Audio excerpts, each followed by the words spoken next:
ကဘာနဲ့မပြောဘူးနော်မြန်မာနိုင်ငံအတွင်းထဲမှာပဲပြောမယ်မြန်မာနိုင်ငံမှာနော်တို့ဘာသာနော်တို့သာသနာနဲ့ပတ်သက်ပြီးတော့ဘယ်ဆရာသမားတစ်ယောက်ကဘယ်တရားကိုဟောတယ်လဲ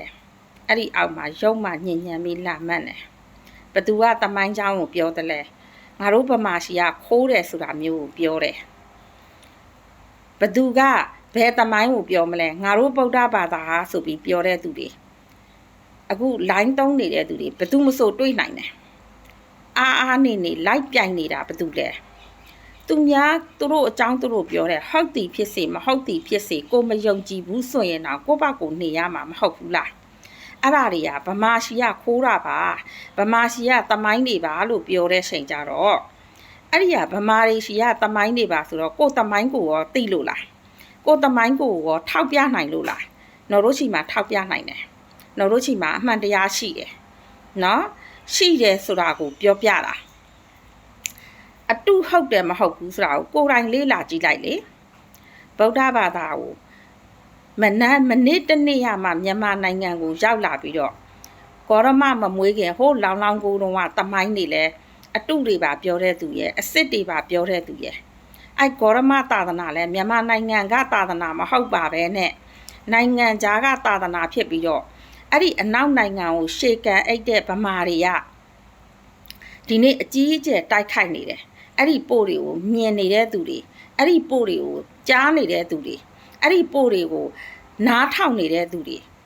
အဲ့ဒီအရာတွေကလောက်တဲ့လားမလောက်တဲ့ဘူးလားအချက်ရမယ့်ဟာတွေလားတိတ်ခါရှိရမယ့်ဟာတွေလားတိတ်ခါမဲ့တဲ့လောက်ရက်တွေလားဆိုတာကိုလည်းမစင်စားနိုင်တဲ့ဟာကိုတော့တော်တော်အံ့ဩတယ်တော်တော်အံ့ဩတယ်သူများဘာသာသူများသာသနာကပြောနေတဲ့သမိုင်းတွေကိုဟုတ်တယ်မဟုတ်ဘူးပြနိုင်တယ်မပြနိုင်ဘူးပြောစရာအကြောင်းမရှိဘူးလေနော်အလားဆိုတာတကယ်ရှိလို့လားဖန်ဆင်းခြင်းကဖန်ဆင်းထားတာဟုတ်တယ်ဆိုရင်အဲ့ဒီဖန်ဆင်းခြင်းကအကုန်လုံးကိုဖန်ဆင်းထားတာဆိုရင်အံ့ဩစရာပဲ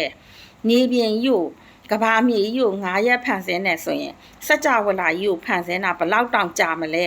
ဟလာအဲ့ဒီလိုမျိုးတွေပြောခဲ့တယ်ကဲရ9ရက်ကြာခဲ့တယ်နင်တို့ဘာသာနဲ့နင်တို့အချက်တိတ်ခါချိတယ်ဆိုရင်တော့မှပဲလေးတင်ရှည်နဲ့ကဘာတသိန်းဆိုတဲ့ကဘာတော်သိန်းနဲ့ကဘာလို့နင်တို့ပြောထားတာအဲ့တော့အဲ့ဒီလောက်ရက်တွေအဲ့ဒီအပြောတွေနဲ့ရောကိုက်ညီမှုရှိသလားရှေ့နောက်ညီသလားနော်လူဆိုတာကိုယ့်ဘာသာကိုယ့်သာသနာကိုကိုယုံကြည်တယ်ဆိုရင်လည်းကိုယ့်အကိုကိုးကွယ်ပြီးအေးအေးဆေးဆေးနေလေ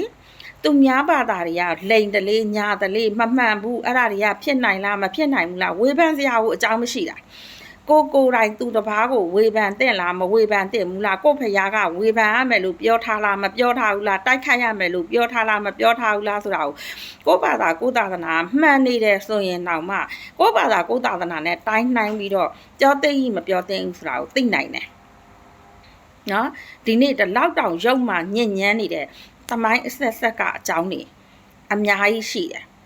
နော်အဲ့တော့အခု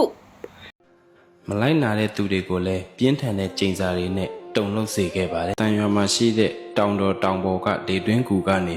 ဝင်ချလိုက်ရင်ကြောက်စဲမျိုးကရွှေသားလျောင်းတောင်ပေါ်ထိပေါက်တယ်ဆိုတာသင်တို့သိပါသလား။တောင်တော်တောင်ပေါ်ကရှေးမီနို့ရဲ့ကုသိုလ်နဲ့လှုပ်ဝက်စမ်းကြဲတဲ့တမိုင်းကြောင်းလေးစတင်ပြောပြပါမယ်။နတ်စိမ့်တွေတောင်တုံလုံးခြောက်ချရတဲ့ပြင်းထန်လာတဲ့အနောယထာမင်းရဲ့အာဏာစက်မြမသမိုင်းမှာပထမမြန်မာနိုင်ငံတော်ကြီးကိုတည်ထောင်ခဲ့တဲ့နော်ရထမင်းကြီးဟာသာသနာတော်ပြန်ပွားဖို့အတွက်လူတွေတွင်မကပဲနတ်စိမ့်တွေကိုပါမင်းအာဏာစက်နဲ့ဥညွတ်စေခဲ့ရပါတယ်။မလိုက်နာတဲ့သူတွေကိုလည်းပြင်းထန်တဲ့ကြိမ်စာတွေနဲ့တုံလုံးစေခဲ့ပါတယ်။ဗုဒ္ဓဘာသာဆိုတာမြန်မာနိုင်ငံမှာရောက်လာတာနဲ့မြန်မာနိုင်ငံကဗုဒ္ဓဘာသာကိုလက်ခံတဲ့ဘုရင်ဟာလူတွေကိုရောနော်နတ်စိမ့်တွေကိုရောနတ်တွေကိုရောအဲ့ဒီဗုဒ္ဓဘာသာကိုမှလက်မခံဘူးဆိုရင်ကျိန်စာတိုက်တာတို့ပြစ်ဒဏ်ချမှတ်တာတို့အတ္တိလိုမျိုးကိုကိုယ့်ဘာသာကိုယ့်သာသနာကိုကိုယုံကြည်တဲ့ဟာကိုလက်မခံတဲ့သူများတွေပေါ်မှာနိုင်ထက်စီးနှင်းပြုတ်ခဲ့တာဒီအထောက်ထားနဲ့ရှိတယ်။နော်တို့အစ္စလမ်တွေကအဲ့ဒီလိုလောက်ခဲ့တယ်ဆိုတဲ့အရာကအထောက်ထားမပြနိုင်ဘူး။ဘယ်သူမှမပြနိုင်ဘူး။တကယ်တော့နော်တို့အစ္စလမ်ကအဲ့လိုမလောက်ခဲ့ဘူး။အဲ့ဒီလိုလောက်ခဲ့ပါတယ်လို့ပြောတဲ့သူတွေကပဲလောက်ခဲ့တာနော်ဆိုတဲ့အချိန်ကြတော့ဘယ်ဗုဒ္ဓဘာသာဝင်နေ အခုတော့ပြောတဲ့စကားတွေကိုစဉ်းစားမိမလဲမှားတယ်လဲမှန်တယ်လဲလို့ထောက်ပြမလဲတော့ကြည့်မယ်နော်အဲ့တော့ပလီတွေကိုအကြီးကျယ်ဖြက်စီးတယ်အကြီးကျယ်တားတယ်တောကျိုးအောင်ကြားထဲမှာစောက်ထားတဲ့ပလီဟိုမြို့ရဲ့အစွန်းဆုံးမှာပေးထားတဲ့ဟလာမြေမြုပ်တဲ့တင်ញိုင်အဲ့ဒီလိုနေရာတွေတောင်မှမွတ်စလင်တွေကိုပေးထားတဲ့ပလီတွေနေရာတွေကတကယ်ဒိတ်ကျဲမြို့လေကောင်တွေမှာဖြစ်သွားတယ်ဘယ်နေရာမှာပလီဆောက်လိုက်လဲအဲ့ဒီနေရာမှာလူစီသွားတယ်ဘယ်နေရာမှာပလီဆောက်လိုက်တယ်လဲအဲ့ဒီနေရာမှာလင်းဝင်းတောက်ပသွားတယ်အဲ့ဒါကိုလေကိုယ့်ဘက်ကိုနေတဲ့ပတ်ဝန်းကျင်မှာလေးလာကြည့်လိုက်နော်အခုအစိုးရကနေပြည်တော်မှာပလီဆောက်မယ်ဆိုတာအဲ့ဒီနေပြည်တော်ဟာတော်ရိုင်းတရိတ်ဆန်နေတောင်ပြေးလွှားနေတဲ့အဆင့်အထိရောက်တဲ့ခေါင်ပါတဲ့နေရာဖြစ်နေတယ်မစီကားဘူးရှောက်ကတ်နေတယ်နော်လင်းဝင်းတောက်ပမှုမရှိဘူးအဲ့ဒါကြောင့်မလို့ပလီဆောက်တာတကယ်တော့အဲ့ဒီနေရာမှာမွတ်စလင်လည်းမရှိဘူးနော်မွတ်စလင်မရှိဘဲနဲ့ပလီသွားပြီးတော့စောက်မယ်ဆိုပြီးတော့လောက်တာခမများတို့စဉ်းစားကြည့်လေနော်ပလီရှိနေတဲ့ပလီတွေနှစ်ပေါင်းရာနဲ့ရှိနေတဲ့ပလီတွေမြင်းငလင်ချောင်းပြို့သွားတယ်လူတွေဒုက္ခပေးလို့ပြို့သွားတယ်ဖြက်စီးပြစ်လို့ပြို့သွားတယ်နော်တမင်တက်ရည်ရွယ်ချက်ရှိသူများသာသနာပြုတဲ့ကောင်းမွန်တဲ့အလုပ်ကိုလုပ်တဲ့ပလီတွေကိုသွားပြီးတော့မှပိတ်ဆို့တယ်ဖြက်စီးတယ်ဘာသာသာသနာရဲ့ပညာရက်တွေကိုသင်တဲ့သာသနာလမ်းညွှန်သင်ပြတဲ့ဘာသာရေးစာသင်တဲ့ကျောင်းတွေကိုပိတ်ဆို့ဖြက်စီးလိုက်တယ်အဲ့ဒီလိုလုပ်ရက်တွေကိုကြိုက်တဲ့လောက်လုပ်ပါစေအစ္စလမ်သာသနာကထွန်းကားနေတော့မယ်နော်ကြိုက်တဲ့လောက်တိုက်ခိုက်ပါစေမလျော့သွားဘူးအဲ့ဒါဘာကြောင့်လဲကိုယ့်ဘက်ကိုစဉ်းစားနော်အဲ့တော့အဲ့ဒီလိုလုပ်ရက်တွေလုပ်နေတဲ့သူတွေကအဲ့ဒီလိုလုပ်ရက်တွေနဲ့ရှိတဲ့ဥပဒေကအဲ့ဒီလိုမျိုးအစ္စလမ်တွေကိုဖျက်ဆီးနေတဲ့အစိုးရကဒီနေပြည်တော်လိုနေရာမျိုးမှာပလီဆောက်တယ်ဆိုတာတိုက်ပဲစိတ်ကောင်းနှလုံးကောင်းရှိလို့မဟုတ်ဘူးနော်သူတို့လည်းဗုဒ္ဓဘာသာတွေကဗုဒ္ဓဘာသာဝင်နေပဲဗုဒ္ဓဘာသာကိုပဲငါတို့ဘာသာနိုင်ငံတော်ဘာသာဆိုတာဖြစ်ချင်တဲ့သူတွေပဲဒါကြောင့်မို့လို့အဲ့ဒီလိုလူတွေကခန်းနာအကျယ်တဝင်းကြီးရှိတဲ့မြေပြင်ပေါ်မှာစောက်ခွင့်ပေးတယ်ဆိုကြတဲ့ကိုကအဲ့ဒီလိုစီကားတဲ့နေရာအစ္စလမ်တွေရဲ့ပလီရှိလာပြီဆိုရင်အလိုလျောက်အဲ့ဒီနေရာကလင်းဝင်းတောက်ပသွားလို့စီကားသွားလို့စောက်တာပဲအဲ့ဒါအမှန်တရားကိုပြောပြတာလက်ခံတာလက်မခံတာအားလုံးရဲ့သမိုင်းလို့တော့အခါကပြောထားပြီးသားအဲ့တော့ဒီနေ့ဒီလိုမျိုးသူများဘာသာသာသနာကိုပါဇက်နဲ့ပဲအကြီးအကျယ်ညဉ့်ညတိုက်ခိုက်နေတယ်ဆိုတာဒီအမှန်တရားကိုတိုက်ခိုက်နေတာလားလိန်လေလှည့်ပြားပြီးတိုက်ခိုက်နေတာလားနော်ကဘာပေါ်မှာပီရမစ်တွေရှိတယ်အခုဆိုရင်သမိုင်းဝင်ဟိုးရှေးခေတ်တုန်းကနေပြီးတော့နှစ်ပေါင်း9000ဝါတို့နှစ်ပေါင်း9000ဝါတို့နှစ်ပေါင်း3000ဝါတို့နော်နှစ်ပေါင်း4200ကတို့ဆိုတဲ့အထောက်အထားတွေရှာဖွေတွေ့ရှိတယ်မြေကြီးအောက်ထဲကတွေ့တာရဲ့ရေအောက်ထဲကတွေ့တာရဲ့